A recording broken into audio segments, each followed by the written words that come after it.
is taking luxury to a whole new level here. Jasmine Crockett, you know her. You know who I'm talking about. The one who rose to, can we call it fame? How about infamy? Infamy. When she decided to target Marjorie Taylor Greene. Remember this? Oh, it's minutes and 21. I understand your ruling. If someone on this committee then starts talking about somebody's bleach blonde, bad built butch body, that would not be engaging in personalities, correct? A what now? Chairman. I will never forget this day. I was actually supposed to go on live on Newsmax, and this like happened that day, and somehow they played it and they went to me, and I'm like, are you serious? In today's media landscape, every voice comes with a motive: political motives, financial motives, audience-pleasing motives, or reputation-building motives. Many commentators sound like they're helping you, but their words may be crafted to steer you toward a particular belief. Our job as truth chasers is to teach everyday people how to analyze information, detect bias, spot misleading framing, and protect themselves from being manipulated. This episode uses a real-world example: Trish Regan's commentary about Congresswoman Jasmine Crockett. We're not here to attack anyone, we're here to understand how media messaging works. Let's look at the setup when help isn't really help. Trish Regan did a segment about Jasmine Crockett where she presented herself as if she was warning voters or educating the public. But in the same breath, she implied Crockett comes from money, emphasized her lifestyle, spending, and background, contrasted that with regular people, suggested Crockett is out of touch, and used this framing to undermine her credibility. This is a classic double-sided message. I'm helping you, but let me plant doubt about this person. It's criticism disguised as concern. This technique is powerful because people let their guard down when they believe the speaker is on their side. In today's media landscape, every voice comes with a motive: political motives, financial motives, audience-pleasing motives, or reputation-building motives. Out and she trademarks it. I'm sorry, you can only trademark something like that in the good old United States of America because we have things like, intellectual property laws, courtesy of Benjamin Franklin, one of those awful founding fathers that you just love to hate on because our founding fathers are the whole reason for somehow the demise of America, despite the fact that we have risen to become the envy of the world, the number one economy in the world. Well, all of her spending is getting exposed, you guys. Her high-flying ways. This is a woman who went to a private school. You see, a private school in Missouri, but she tries to talk like she's from the hood. Okay, so here's a Fox story. Texas progressive spends eye-popping cash on luxury hotels travel as Senate rumors grow. Don Becca was making this point in the chat earlier, and Don, I hear. In other words, she has nowhere to go, right? It's over in Texas for one Jasmine Crockett. She will no longer be a representative.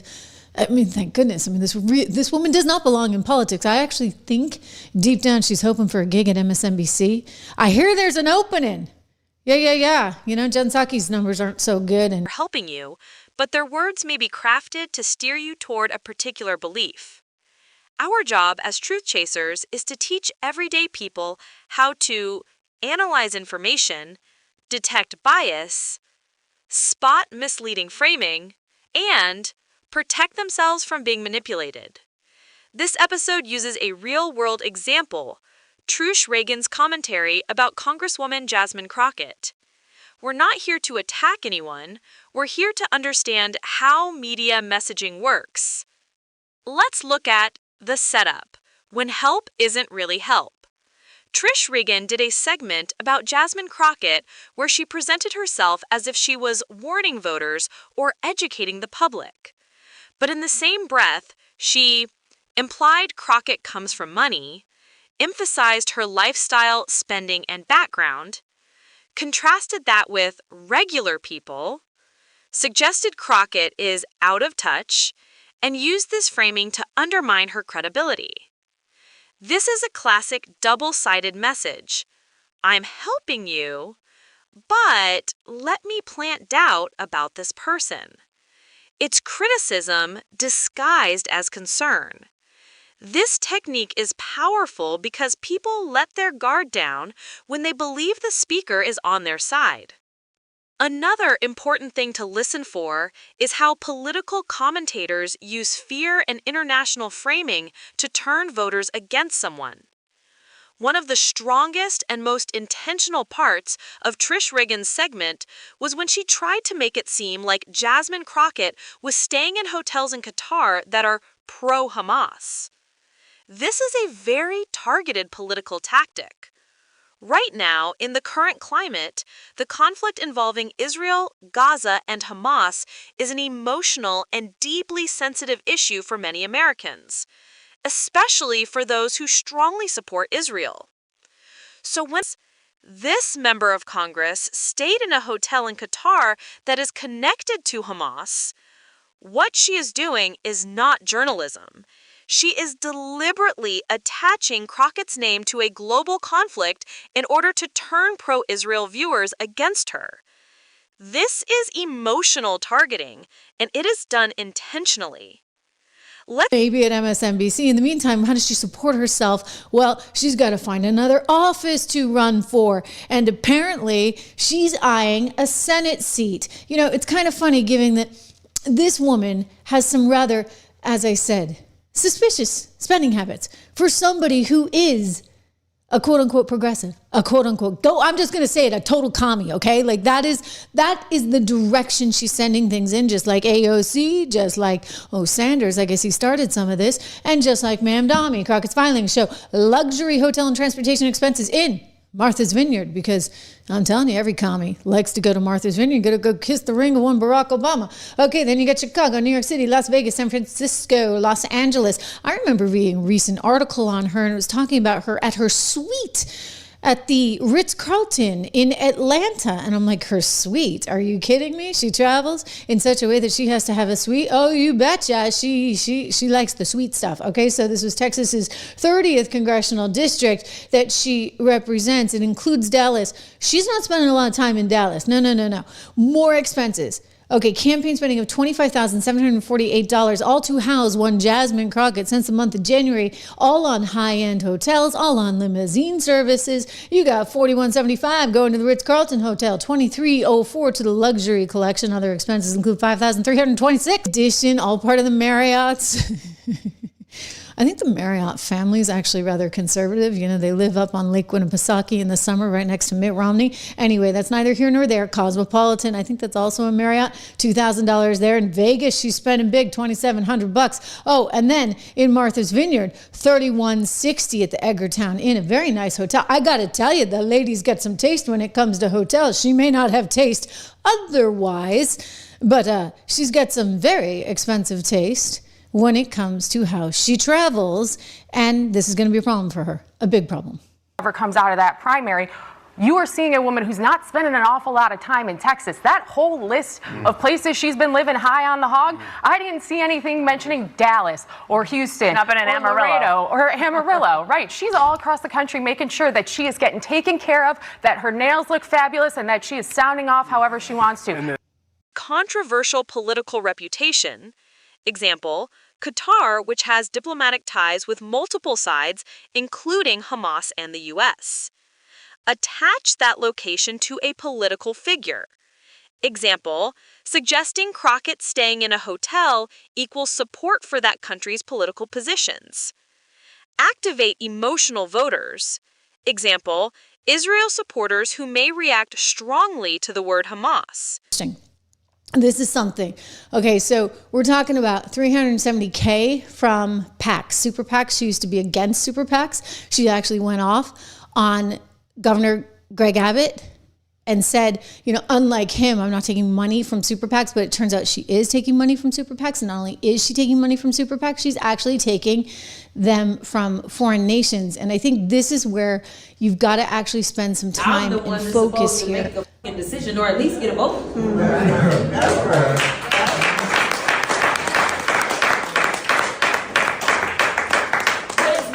Okay, so that was a little clip of Jasmine in all her splendor and all her glory. It's normal for congressional delegations to visit allied or neutral countries, and no law prohibits staying in any foreign hotel during official or private travel.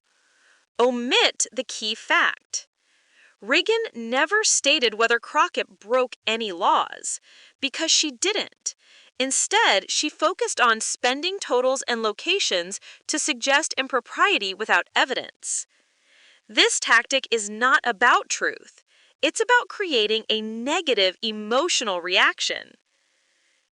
I could be wrong on this, but I think he might have been a pastor or somehow involved in religion. Anyway, the point being, she grew up with two parents and had every privilege afforded to her and went to an expensive college, this, that, and the other. And yeah, every chance she gets, she just slips in those F-bombs and then she goes off with her little ghetto talk that no one, I think, really fundamentally is buying. Well, I don't know. Maybe some stupid people buy it. Here we go. She called Governor Greg Abbott, Hot Wheels. Remember that? That was kind of a slur. And saying he was just awful and that she had accepted $0 from corporate PACs while he and her opposition, I should say, had taken $192,000. But it turns out when they went back and they looked at the data, the financial disclosure data for July 5th through December 31st, 2020, when she was out there saying that, we saw a different picture because disclosures show that she was actually taking super PAC money all over Dallas, right? 22 different entries from donors described as giving her anywhere from $500 to $5,000. And then this is the real kicker. She had not only PAC and non-PAC donors in big companies. I mean, Goldman Sachs, one of my former employees, for goodness sakes, was giving money to her. BlackRock was giving money to her. You had also Lockheed Martin, McDonald's, Home Depot. They're all, I mean, is this not trying to buy influence or what? It seems a little bit to me. I mean, it's one thing to... I don't know. This is just kind of seedy. I mean, this is part of the problem, I would just say, with politics for $370,000. And now here's where it gets really seedy, okay? So you see this nice fancy resort? This is in Doha, in Qatar.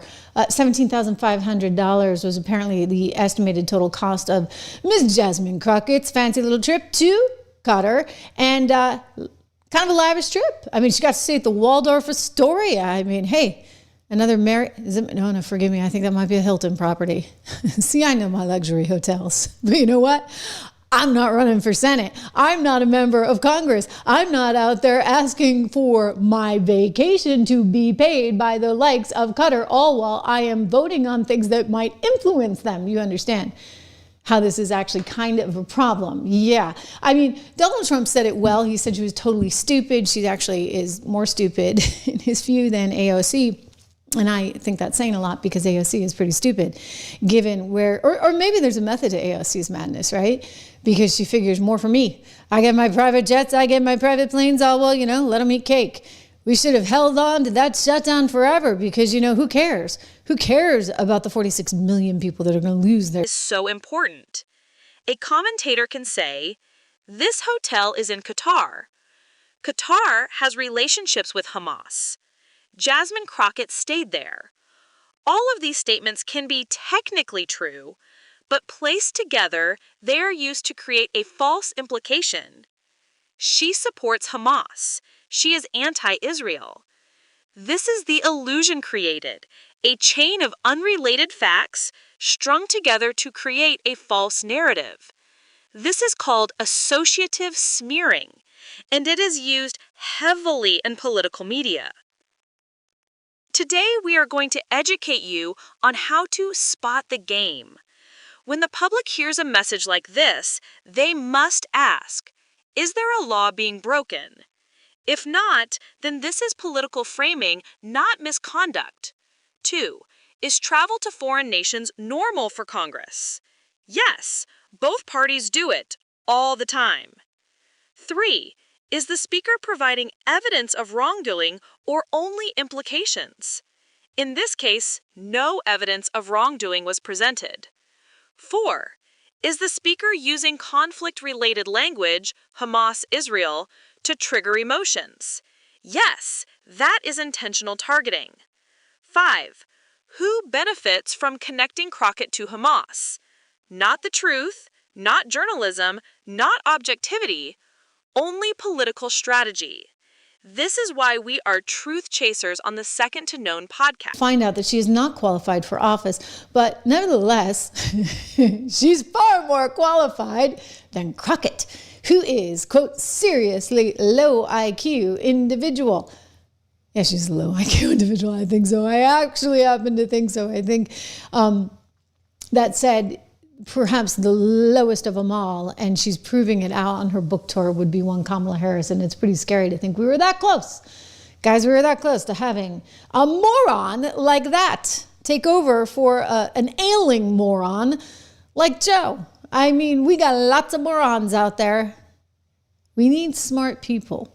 More and more smart people, but you can understand why none of them are really attracted to politics given the ATLL that they put one Donald Trump through and his family through and what they're trying to put Dems, okay? Low IQ. He was kind of funny. He said Alexandria ought to go back to Queens, where I was also brought up, and straighten out. People deserve to understand these political games. Trish Regan wasn't giving news. She was using international controversy, fear-based language, and strategic associations to make viewers distrust Jasmine Crockett. This is calculated, this is targeted, and this is not accidental.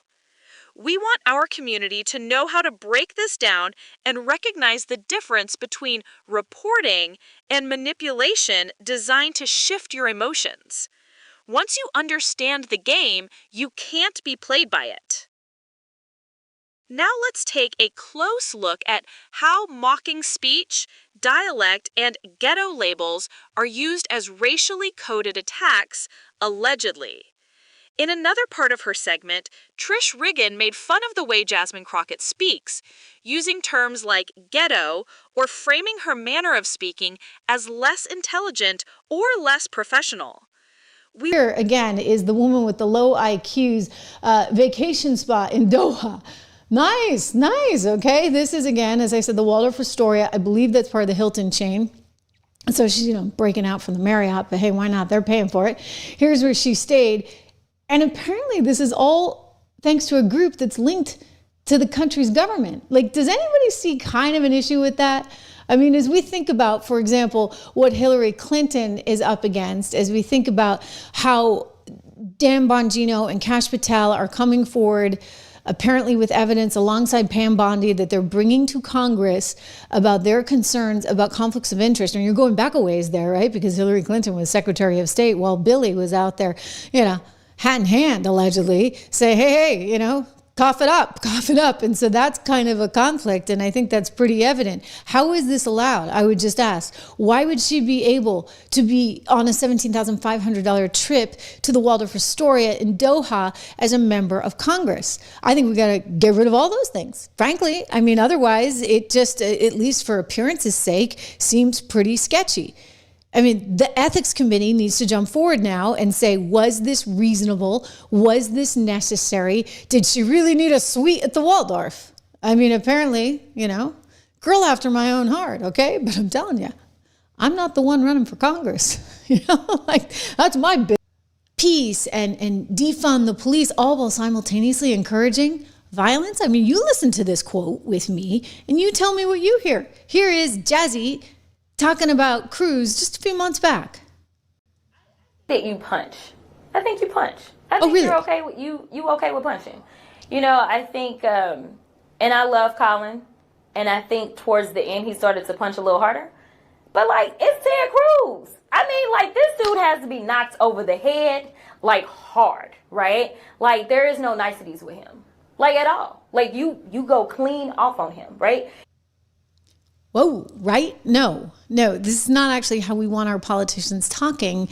And I think that the fact that she's doing this and talking like this actually should be a big distress signal. Now they say, oh, we don't care, because Donald Trump this, Donald Trump that.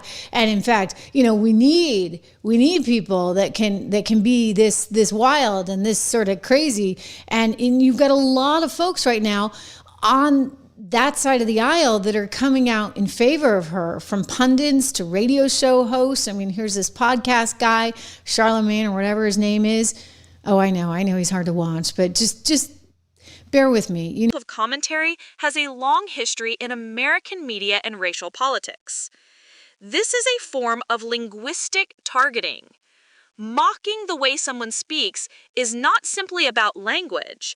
It is often about identity, culture, and background. Jasmine Crockett is a highly educated woman, a licensed attorney, a Southern Black woman who speaks in her natural voice. Southern dialects, including Southern Black English, are legitimate, rule-based language systems. They reflect culture, geography, and heritage. When a commentator positions that authentic speech style as ghetto, it can subtly imply less intelligent, less professional, less worthy of respect. Those implications are harmful, and they are rooted in a very old stereotype. We are not saying Trish Regan is racist. We are not making that claim. But we are examining how this kind of language affects perception. This fits a pattern seen in political media. In political commentary, the following tactic is common: mock the voice, question the intelligence, undermine the credibility. It's an emotional play. It bypasses facts and attacks cultural identity. Again, this does not automatically mean racial intent, but it can have racial impact and it can signal racial bias to many viewers, especially to African Americans who have seen this pattern used repeatedly against Black leaders. Mocking speech patterns is not harmless. It's a political tool. Especially when the speaker is a Black woman, the mockery aligns with stereotypes, the political climate is charged, and the commentator has a platform. This can create a coded message. This woman sounds uneducated. This woman isn't like you. This woman isn't professional. This woman is, quote, ghetto, even when the facts say the opposite. We point this out not to attack anyone, but to teach our listeners how to detect coded messaging. Here is the truth chaser's position. We are not calling Trish Regan a racist. We are not attacking her character. We are not making legal claims. We are simply saying mocking dialect can reinforce racial stereotypes. Calling an attorney with a law degree uneducated is factually wrong.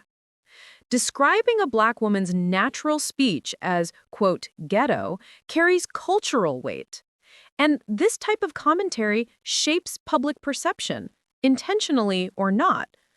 Our mission is to teach awareness, not to create conflict. We analyze the message so our listeners can think critically about what they're hearing. That's what truth chasers do. Since Trish Regan allegedly called Jasmine Crockett uneducated, let us, as truth chasers, do the math. Here's a comparison of the educational credentials of Trish Regan and Jasmine Crockett, with some commentary on how that might influence the question of more educated or less educated. Credentials break down Trish Regan. Graduated from Phillips Exeter Academy, a highly selective U.S. boarding high school. Studied voice at the New England Conservatory of Music and in Graz, Austria. Earned a Bachelor of Arts in History from Columbia University in 2000. The record does not show that she has a graduate degree, e.g. a master's, JD, or PhD, from what we found. Now here is Jasmine Crockett's credentials breakdown. Graduated from Rhodes College with a Bachelor of Arts in Business Administration, 2003. Some sources say 2003. Earned a Juris Doctor, JD, at University of Houston Law Center in 2006. As a practicing attorney and now U.S. representative, her law degree is a professional graduate degree. Here is my comparison and my assessment based on the information provided. On the face of it, Jasmine Crockett holds a higher-level professional degree, a JD, beyond a bachelor's degree. Trish Regan holds a bachelor's degree, but no public indication of a graduate degree, based on available sources.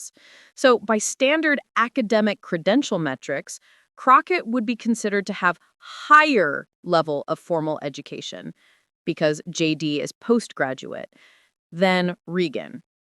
But more educated, less educated depends on how you measure educated, not just degree level, but also experience, professional development, domain expertise. Here are important considerations to help measure our assessment. Education level doesn't automatically equate to better judgment or better credibility. Both individuals bring different experiences, journalism versus law and politics. Trish Regan's background is in media, business journalism, and she appears to have substantial career experience. Jasmine Crockett's background is in law, public service, and politics, so her education is directly related to her profession. The relevance of the credentials depends on what you're assessing. Journalistic credibility, policy expertise, reporting skill, each dimension might favor one or the other depending on context.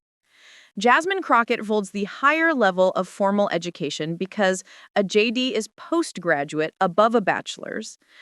Regan has broader arts plus Ivy League undergraduate background, but Crockett has a business plus law professional track with higher specialization. When we review credential indicators under our investigative review, here was our data. For Trish Regan, strengths: long career in national broadcast journalism, experience in economic or business reporting, recognizable media figure. Credential flags: rated as unreliable or misleading and hyperpartisan right by Adfantas Media. COVID-19 scam commentary led to removal from Fox Business. Several claims, e.g. Denmark analysis, were publicly fact-checked and found inaccurate or misleading. Often blends opinion with reporting. For Jasmine Crockett, her strengths: licensed attorney with a JD, experience in real courtroom settings, elected lawmaker, real policy responsibility, public record of legal arguments and legislative votes. Credential flags: like any politician, she advocates positions that align with her political base. Some critics may view her commentary as partisan, especially in high-profile hearings. Overall assessment: investigative neutral view. Regan: media professional with experience but higher risk of opinion-driven or ideologically framed content. Crocket: professional legal expert with advanced degree and public accountability mechanisms. If the question is overall intellectual training and professional rigor, Crocket edges ahead because law degrees require rigorous critical thinking, logic, and evidence-based reasoning. Law careers require continuing education and adherence to formal standards.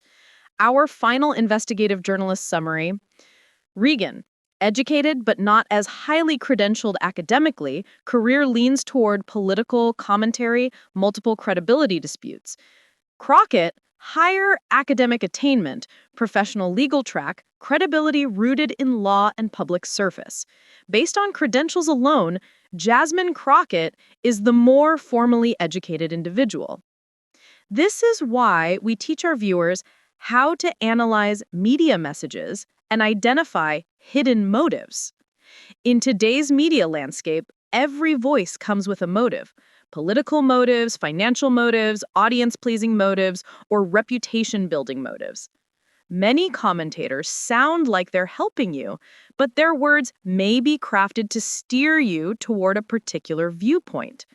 Our job as truth chasers is to teach everyday people how to analyze information, detect bias, spot misleading framing, and protect themselves from being manipulated.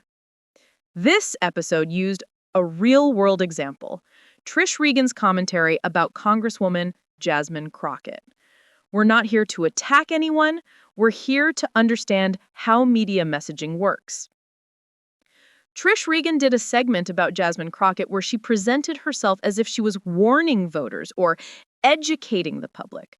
But in the same breath, she Implied, Crocket, quote, comes from money, emphasized her lifestyle, spending in background, contrasted that with regular people, and suggested Crocket is out of touch and used this framing to undermine her credibility. This is a classic double-sided message. I'm helping you, but let me plant doubt about this person. It's criticism disguised as concern. This technique is powerful because people let their guard down when they believe the speaker is on their side.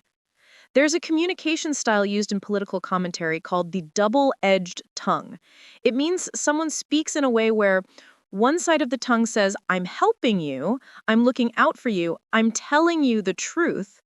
The other side delivers an attack. This person is not who you think they are. Listeners who aren't trained in media analysis often only hear the helping half and miss the targeted messaging embedded inside it. This is why critical thinking is crucial.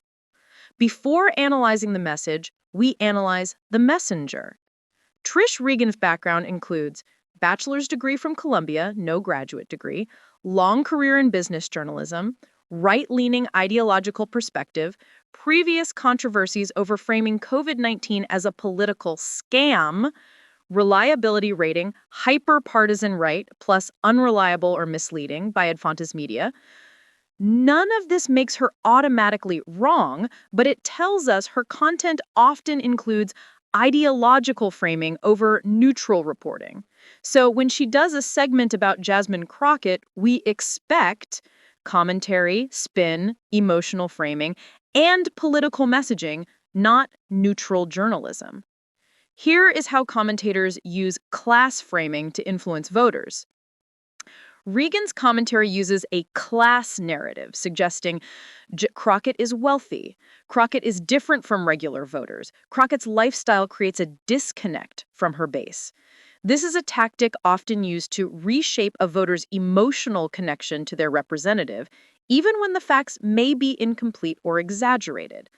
It works because people respond to identity and relatability. But here's the key question. Is the information meant to inform you or to shape your feelings? Let's look at how to evaluate a message like a truth chaser. Whenever you hear commentary like this, you run it through a 4-step filter. 1. Who is talking? What is their background, bias, reputation, and reliability? 2. Why are they talking? Is this news, or is it political persuasion disguised as news? 3. How are they talking? Are they presenting facts or shaping emotions? Are they comparing fairly or creating a contrast that benefits their argument? 4. What are they not saying? Omissions are just as powerful as statements. This framework protects you from manipulation, even by people who sound trustworthy. Here is the lesson for our audience. The takeaway is not believe or don't believe Regan. The takeaway is always analyze the messenger before you analyze the message. People can speak confidently, clearly, and emotionally and still be misleading you. People can sound like they're helping you while actually pushing you toward a viewpoint that benefits them. Truth requires discipline, independent verification, and awareness of motives. That's what the Second to None podcast stands for. That's what truth chasers do. For example, let's look at how clips from Black voices get misused to push someone else's agenda. One of the most strategic and dangerous parts of Trish Regan's segment is how she used a clip of Charlamagne the God. Charlamagne was having his own conversation about Jasmine Crockett in his own context from his own perspective as a Black media personality. But when Regan inserted that clip into her segment, she reframed his voice to make it appear as if Charlamagne shared her motives, supported her framing, agreed with her attacks, and validated her narrative. This is a classic example of misusing a Black voice to legitimize a message that is not aligned with the original speaker's intent. You might ask why this is a problem for Black audiences. Well, for Black viewers, this should raise a red flag. When a commentator who has no cultural connection to the conversation takes a clip of a respected Black voice and uses it to bolster her own agenda, that may signal, I want Black authority to validate my attack. This is the metaphor. The wolf guarding the henhouse. Someone who is not part of the community is using someone from the community as a shield to get inside the gate. This is manipulation, not representation. This tactic works because Black audiences trust familiar voices. Charlamagne is influential in Black culture, so when his voice is inserted into someone else's argument, it sounds authentic. Non-Black audiences assume it's confirmation. People who don't know the full cultural context think, well, if a Black person is saying it, then it must be true. It creates false agreement. It uses one moment from one conversation to imply, see, even your people think Jasmine Crockett is a problem. This is exactly how political spin works. Here is what Black folks need to look for. We want to teach all people in our community, especially Black folks, how to stay alert. A. Ask, why did they choose this clip?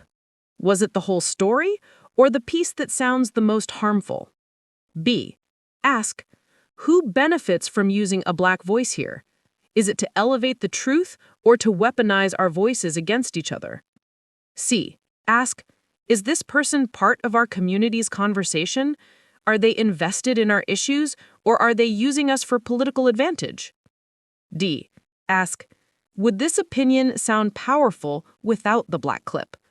If the answer is no, the clip is being used as a tool, not a truth. E.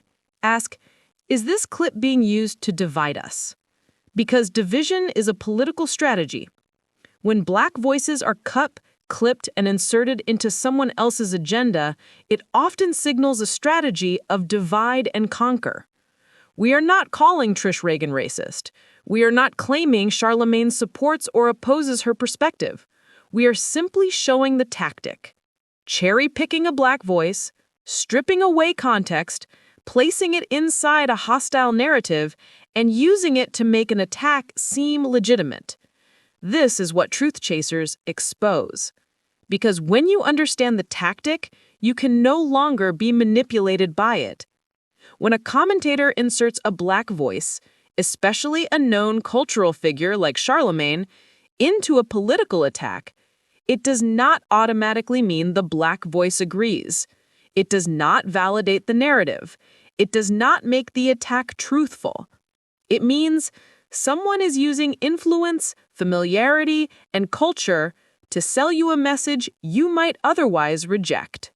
That's why we're teaching our community to think critically and not let anybody, left, right, or center, use our voices against our own people. That's the Truth Chasers' mission. That's the second-to-none way. This has been a Truth Chasers Breakdown, teaching you how to analyze media, evaluate sources, and protect yourself from subtle persuasion. If you want more episodes like this, let us know. Our mission is to arm everyday people with critical thinking, media literacy, and truth-seeking skills no one else is teaching. About y'all's guy, Trump, and all the money that he took. From what we did receive, we know that Trump got almost $6 million that we can account for, and we know that there's more there. From China specifically, we found almost $8 million total that he accepted from foreign governments while he was serving as the president of these United States. But we're concerned about the president's son who has not been involved in his administration. I just want the city of D.C. was that continuing resolution that defunded approximately $1 billion from them, but I will focus on today's hearing.